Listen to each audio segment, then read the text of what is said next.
Good day, ladies and gentlemen, welcome back to the channel. It wouldn't be right doing Le Mans grinds if we didn't do something topical, something a little bit current, and also something from across the other side of the water, across the big pond.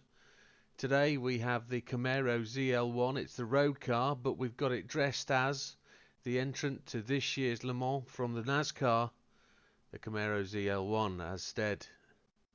It is an absolute beast in this livery. It looks the part, it looks the piece. This isn't a skin provided by JB, this is one I've downloaded off the online repository for GT7, but it's a great rendition of the car. It's as close as I can get it, or think it should look, with the road car. So let's go and have a look at the setup. So we've come in at 699.97 pp against the target of 700, with almost 800 brake horsepower. It's 799. It should sound the part as well as looking the part. We've put medium tyres on, fully customizable suspension, which we've left absolutely default. We've taken the fully customizable differential. We could choose the active LSD, but we don't actually get the settings we need to from that. So, as usual, rear-wheel drive car, we're putting it to 555. There are no downforce adjustments available on the front of this car unless you put the rear under tray on. However, we can't do that because of the PP limitation, so we've just set the rear to 309, fully customizable ECU at 100, no restrictions. Transmission manual set to 330, which is probably about right for where the car is. We accelerate pretty well, somewhere near up to 200 mile an hour, which probably isn't fully representative of the speed of the Camaro at this year's race, but it's pretty good for where we are. Racing intercooler, racing air cleaner, silencer and manifold. Brake systems all racing, including the pads.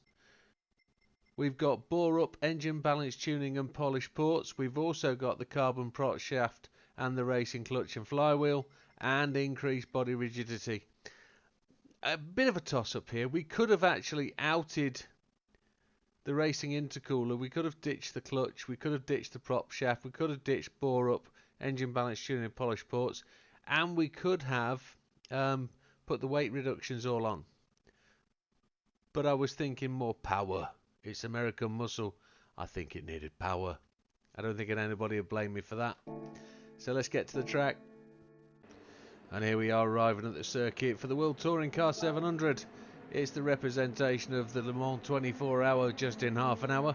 We've got to try and complete as many laps and win the race in 30 minutes, but not trying to go too far over the 30 minutes. The whole point of grinding is to get as many races in as possible and win as much money as you possibly can in the shortest time available. Let's take a look at the settings. Assists. Traction control 1, default ABS, everything else off except for ASM and counter assistance on strong. Controller settings, steering sensitivity set at 5, force feedback max torque 5, force feedback sensitivity 6. So, are we ready to get stuck in and see how this beast performs against this full field of GR4 cars? First thing we're going to do, folks, is get that fuel map down to 6. And then we're going to measure just to see how far it'll go. I don't think it's going to be far off 2 laps for a tank of fuel. It's going to drink thirst quite heavily. 800 brake horsepower. It's going to want a lot of juice. We can get the power down. Get the car moving through the gears.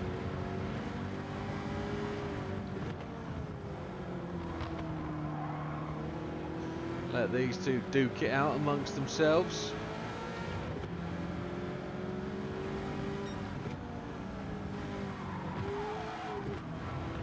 We'll dash between those two, dicing around, and let's see where we can go to. Right, let's unleash the power of this beast.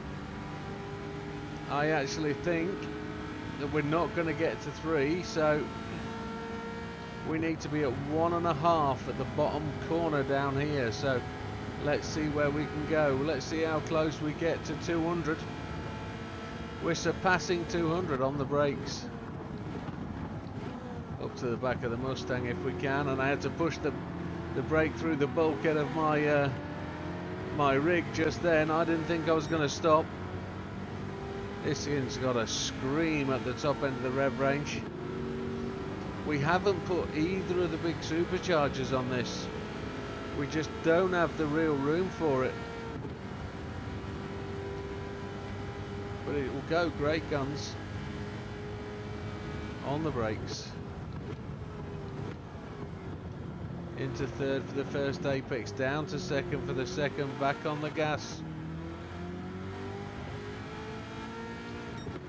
The ASM is really cutting in. We only did around about 12 miles testing in this. We just did a lap and a bit just to see where it goes, so we don't know what the weather's going to bring.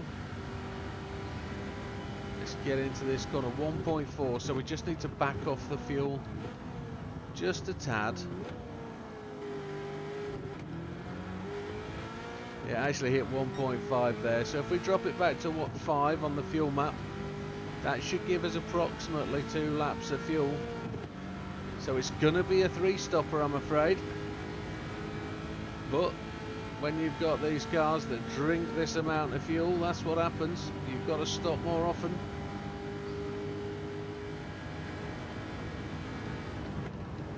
It's only fair, having done a couple of cars from Japan, a couple of cars from Europe.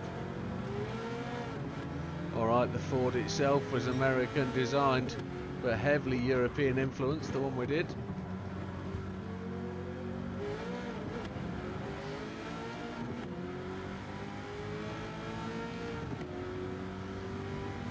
So we're up to 5th place. 3 minutes 9 seconds into the first lap, and we're targeting Yamanaka. We're only 4 seconds off the lead here. The fuel really has got slightly... Ooh, brake pedal had to go straight to the floor. Looks like we need to turn this down to fuel map 6. Oh, that's pummeling the front end. That's not fair. Mr. Blazan just braked hard there, entering the corner.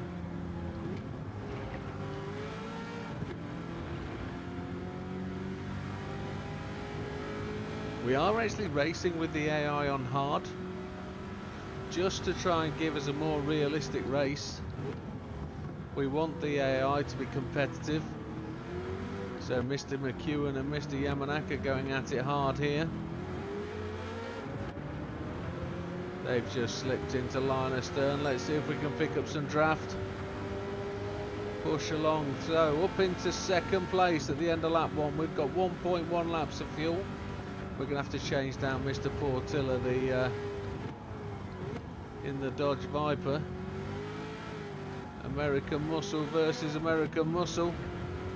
But I think he's a 2-stopper. So we've got to try and put in an extra stop compared to Mr. Portilla. And now we know the fuel is on track. We really need to get an eye on the weather, because it looks like it's potentially greying in. I'm going to turn that to fuel map 5 just to give us a little bit of relief. Look, there's a full 1 on there, a full 1 on the clock. Let's change that fuel map down. So nothing on the radar at this time. We go waltzing past Mr. Portilla, and we are heading away into the distance, which I think we would have liked to see at this year's Le Mans for this car.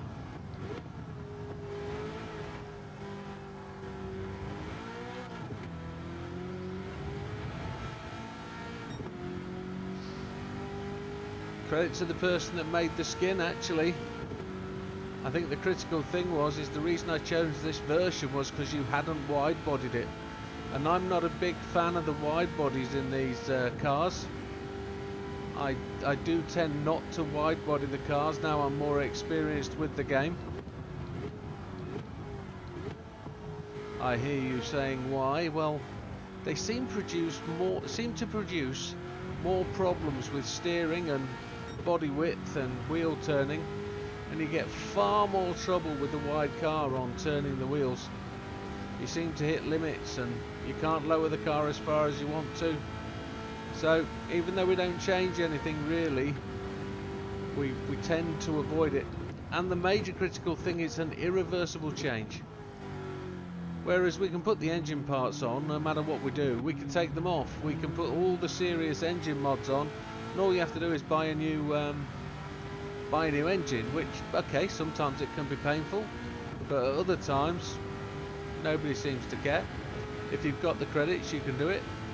I bought this car fresh from new, and it's cost me in the region of 600,000 credits, including the car, to get it where I want it to be. So just the one race isn't enough for this. Gonna have to race it twice at least to make the credits back, aren't we?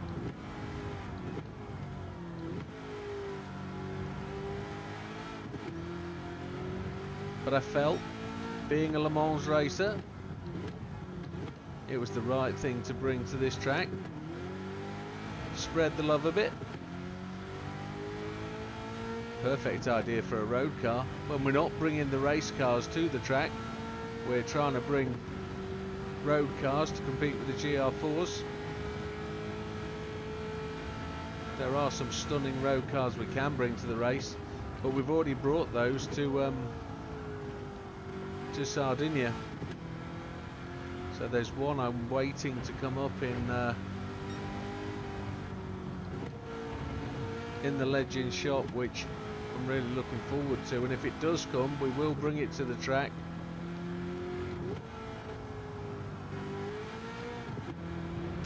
So fuel at 0.2, we're targeting this pit stop. We're 11 seconds ahead of Mr. Portilla. Tyres actually will look like we're going to have to change, and there's no rain as yet on the rain radar. So whatever we do this pit stop could be a massive mistake. So we're taking the mediums, we're going to replace the tyres, we'll take all the fuel. Let's see who comes into the pits. It's looking really grey out there.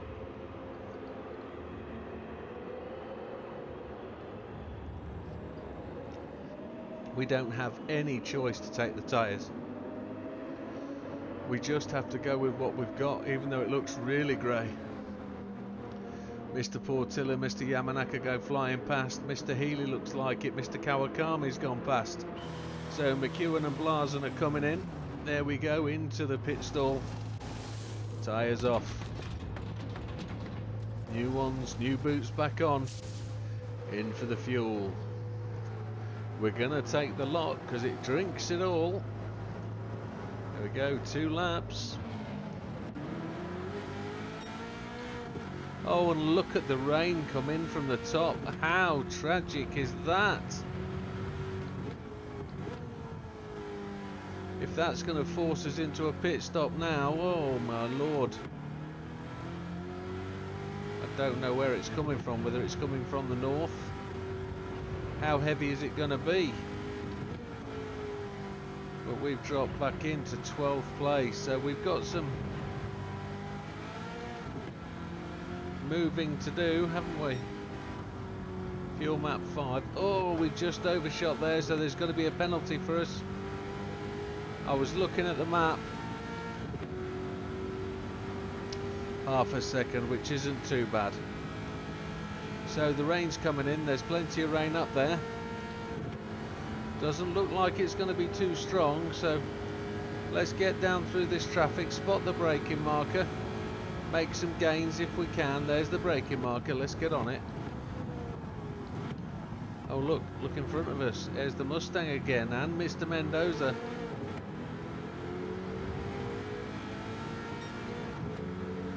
We're 23 seconds off the lead. We could be significantly disadvantaged if we're forced into another pit stop this early. Really want that rain to go moving on by. There's a song, isn't there? Walk on by or something like that.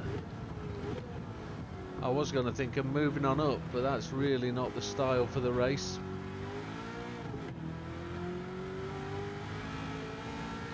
Was that M people moving on up? 21 seconds in arrears. The first lap was the 4:06.493. That's no slouch of a car, is it? No slouch at all.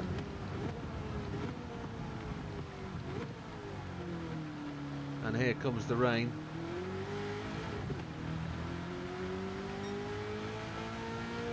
We're in trouble. It looks like we are gonna have a significant issue here, but we're going to have to pit this line round, and we're 20 seconds down. We could be massively disadvantaged. We're just hitting that gap though, which is quite fortunate. The rain is not that deep at this point, and this half-second penalty is just going to be a bit of an inconvenience.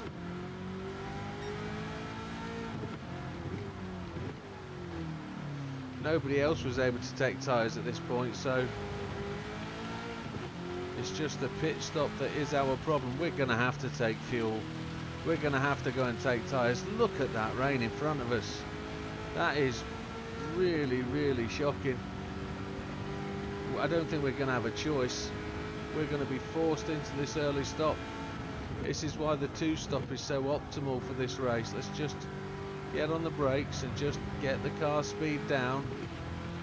Try and make these corners. Here comes the heavier stuff.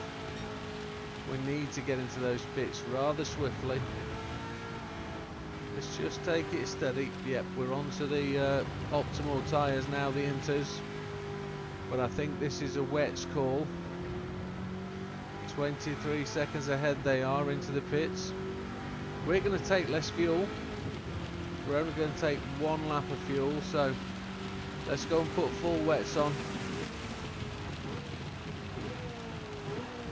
as we bump our way into the pits. That's a shocker.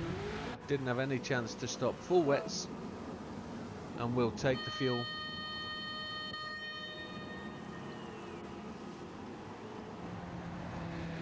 We're going to have to stop 4 times, I think.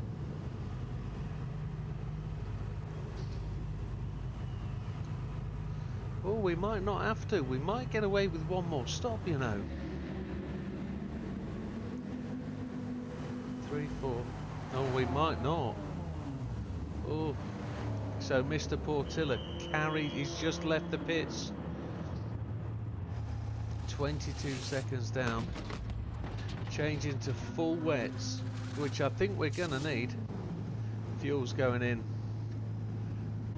and away we go. We've got to make some catch up here. Yes, look at that weather.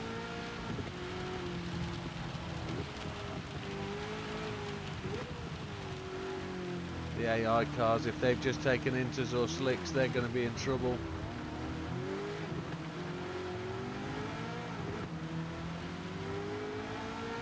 Full wets was exactly the right call. We can see 1 and 2 ahead of us, and they are just going slowly. We made the gap.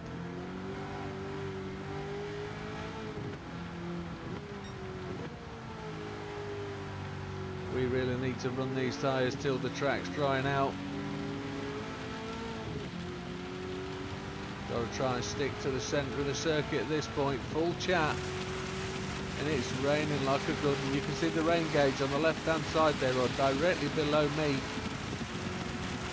It's into the deep stuff, and we are absolutely chewing it. We've got a 5-second lead at this point. I'm going to ease off now, just to make sure we break. I don't know how the helicopter's coping in this weather.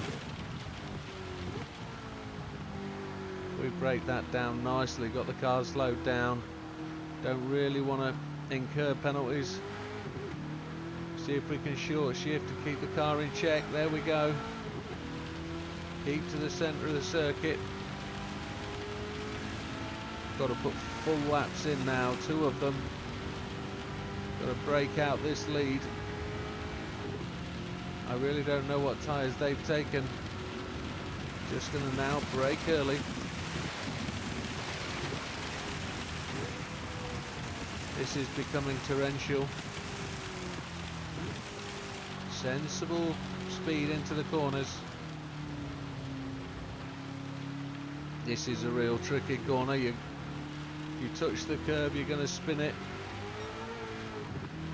Back end was just going then.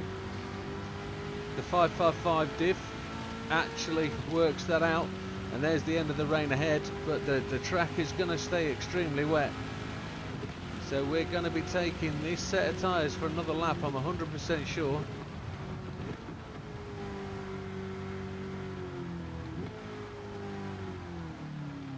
The only thing we'll have to stop for next time round is probably fuel. Look at that heavy rain off to the right hand side there. Those yellow bits look like thunder. But there is a potential gap in the rain ahead, but it looks like there could be just a temporary release until we get to some really heavy stuff again. Now it looks like the cloud bank is coming to an end. 39 seconds of the lead. We've really made up time here. Optimal pit stop change that was. Whilst it felt like a disadvantage, the change into the wet tyres was the right way to go. 40-second lead. The back end is just wanting to flick around. We're just keeping that in check. The counter steer and the ASM doing everything that's needed.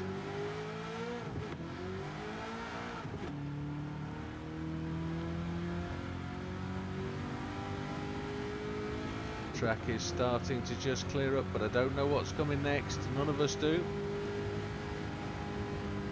We've got plenty of fuel left. Look, if I drop that to 6, we're not going to lose anything. Just means we're going to just going to be a little bit safer. Get that back to the right fuel map. It looks like we're going to get another dousing of rain. Hopefully all on this lap. The tyres are looking really good, not taking any much of a killing.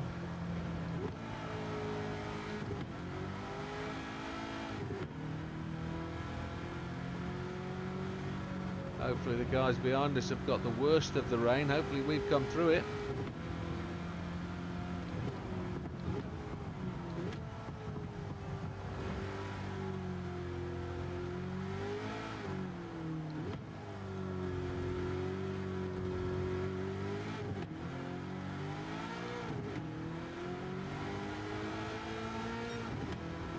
So we come across the start line to start lap 5. We are 39.6 seconds in the lead. The chasing pack are on their way. They definitely seem to be on the hunt now. But if we can get through this slower part of the section onto the quick bit,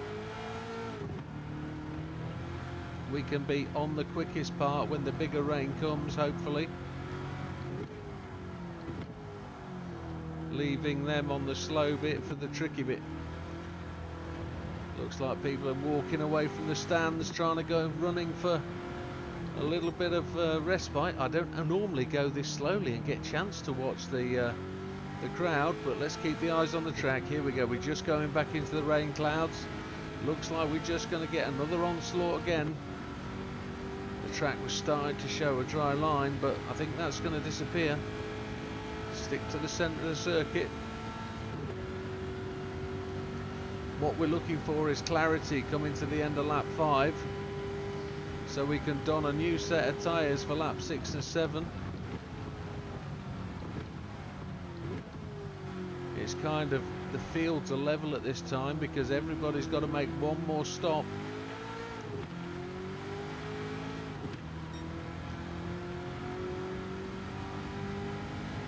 At least one more stop.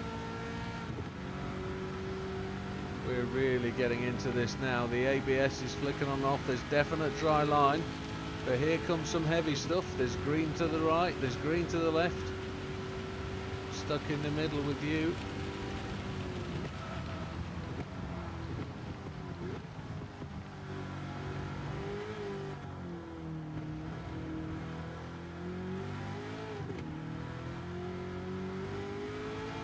Just feathering the throttle there. 45.7 seconds in the lead, and we are definitely setting up for a pit stop, but there's no letting off of this rain. There's no real clear sight to the end, so it looks like we're going to stay on the wets.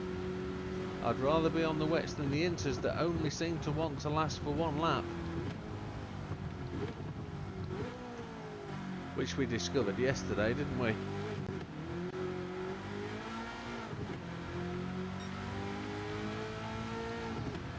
Yeah, it looks like we're going in just for fuel, which isn't such a bad thing. We know it's going to remain wet, and these tyres are in really good shape. Don't know whether the track's going to dry out a bit, but it looks like we've got more rain coming. Whether we nip or dash between the rain clouds, I don't know. I think it's probably best to kit this current set of tyres on.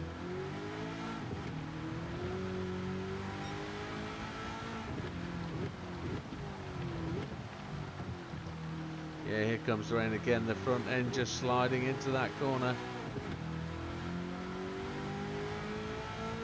Looks like we can see the end of the rain as well.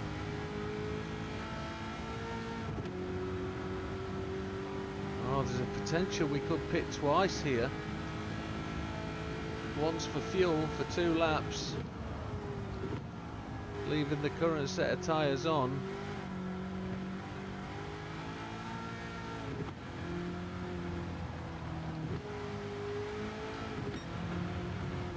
And then we could be stopping for tyres on a dry track. Doesn't usually rain again after lap 5, as we've noticed from our 6 or 7 races. Let's see if we can make it into the pit lane without hitting anything this time. Gonna brake, but look how wet it is in there. That's more than just moist. So we're going to keep the tyres, don't change. Then we're going to take all the fuel.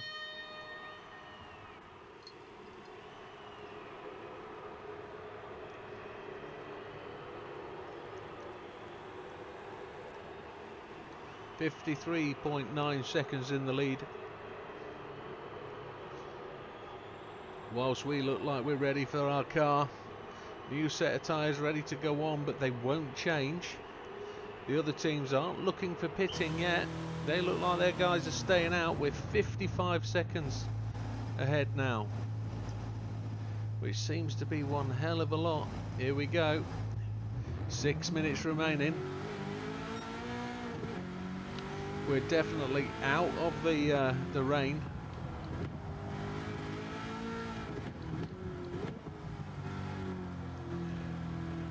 We're now waiting for a dry line to appear. And it looks like we're going to do just the 1 laps on these wets, which we kind of expected. Mr. McEwen on his intermediates is coming in. Mr. Haywood didn't know, he remained out. They're going to perform better on this circuit now. Look at the dry line forming. Would it have been the wise thing to just change to the medium tyres at that point? Would it have been wise? Did we know we would just be doing 1 lap? Maybe we could have used the inters. No, we're going to try and do 2 laps on this set of wets with a 26-second lead.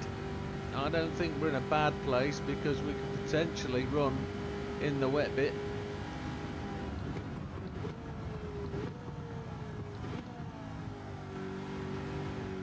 We seem to have made all the right decisions this race so far.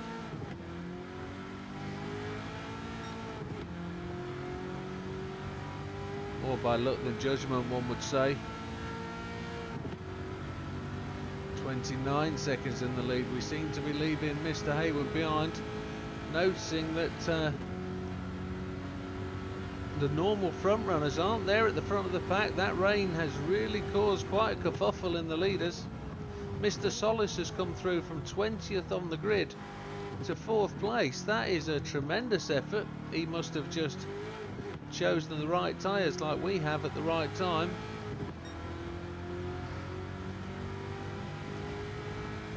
I'm looking for Mr. Portilla and I'm not seeing him. Mr. Haywood normally does run strong until the last lap, but maybe that's what it is. Maybe they're all out of sequence on pit stops. I know we are. Those rears are just starting to shine up now. As the track just now dips into the favourite for the slicks, the mediums.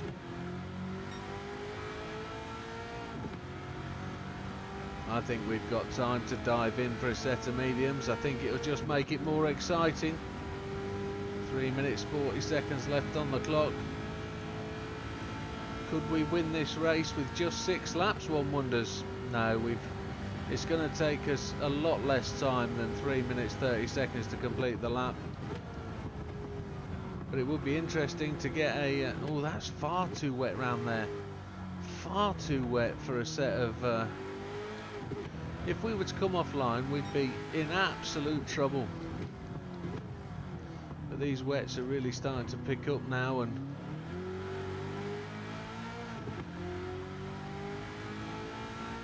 but the sun's out, it's cooking the track. That dry line really is opening up. It's still a bit moist, but it's only if we go offline we'll be in trouble if we change to the mediums.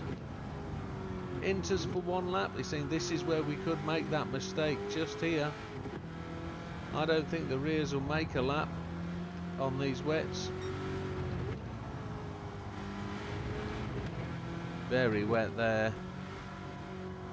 Well, the judgment call has to be made. These rears are now falling apart. The grip's good with them though. I don't want to take another set of wets. If I'm going to take anything, I think it's going to be inters. Ah, don't know. It's so wet here. Look at how wet that is. It's got to be inters we take, I'm afraid. Let's take inters. We've used all the tyres. We're not taking any fuel. It's the right thing to do with a 35-second lead. We can't take that risk. Even though the track's going to dry up. We'll probably just give that time away, but the others are going to have to come in and pit. They're probably going to take their tyres off. Here they come, we can hear them. What are they doing though? Are they coming in the pits and going? We are just going to change and go. We don't know what they're doing at this time. And away.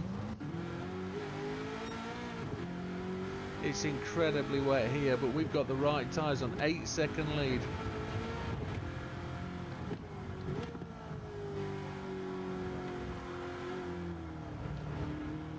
Mr. Solis went into pit, so he was out of sequence. So, as we confirmed earlier, he's really shone high and really out of position. But he's done well. And Mr. McEwen, who probably could do better.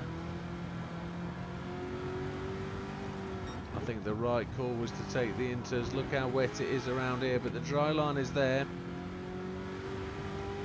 Mr. Cookerbum goes to the pit, so Mr. Hayward 7.1 seconds behind. 100%. Look how those tyres are cutting up already. Let's see if we can find the dry line.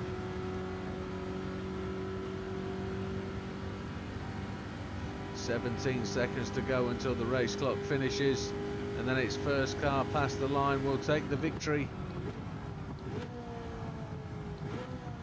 And if we are rewriting history today for the 2023 Le Mans race, this would have been the car the majority of the USA would have wanted to win. We know that. 10-second lead now. No rain coming in. What's the fuel like? 1.2 laps of fuel. Let's give it everything. Let's give it the beans. Let's make sure we finish this with a flare.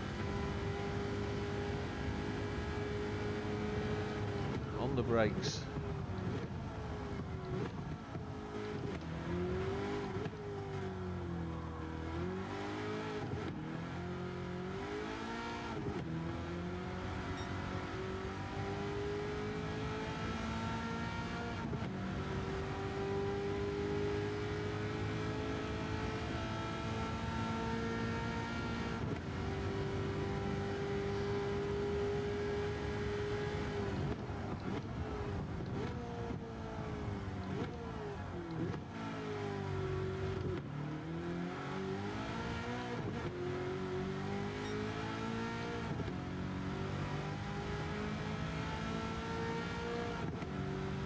.15 seconds in the lead. And those rears are looking really done. Oh, that's terrible. Are we able to just do a bit of brake balance and put those brakes to the front and then just coast it in? Whilst we know those tyres are cut up because of the acceleration and the power going through the rear wheels, we just need them to last to the end of the lap, don't we?